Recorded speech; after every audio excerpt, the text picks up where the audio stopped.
شروع اللہ کا نام لے کر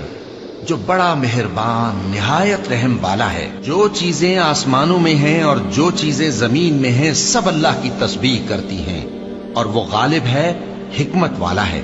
وہی تو ہے جس نے کفار اہل کتاب کو پہلی لشکر کشی پر ہی ان کے گھروں سے نکال دیا۔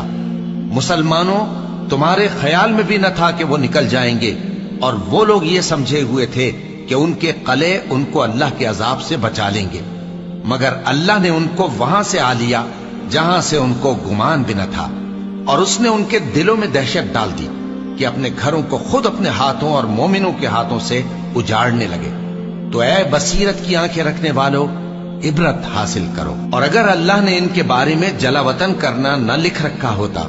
تو ان کو دنیا میں بھی عذاب دے دیتا، اور آخرت میں تو ان کے لیے آگ کا عذاب تیار ہے ہی۔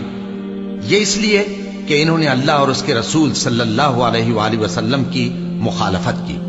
اور جو شخص اللہ کی مخالفت کرے تو اللہ اسے سخت عذاب دینے والا ہے۔ مومنوں، کھجور کے جو درخت تم نے کاٹ ڈالے یا ان کو ان کی جڑوں پر کھڑا رہنے دیا، سو یہ اللہ کے حکم سے تھا، اور اس سے مقصود یہ تھا کہ وہ نافرمانوں کو رسوا کرے۔ اور اے مسلمانوں، جو مال اللہ نے اپنے پیغمبر کو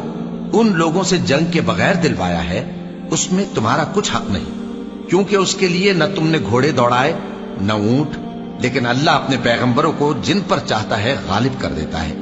اور اللہ ہر چیز پر قادر ہے۔ جو مال اللہ نے اپنے پیغمبر صلی اللہ علیہ وآلہ وسلم کو بستیوں والوں سے دلوایا ہے،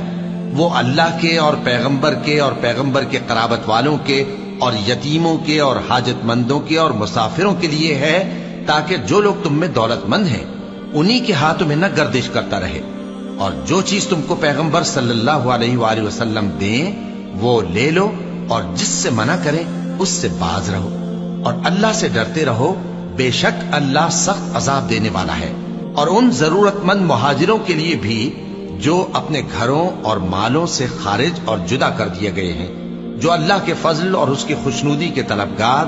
اور اللہ اور اس کے پیغمبر کے مددگار ہیں، یہی لوگ سچے ہیں۔ اور ان لوگوں کے لیے بھی جو مہاجرین سے پہلے اس گھر یعنی مدینے میں مقیم ہیں اور ایمان میں مضبوط ہیں، اور جو لوگ ہجرت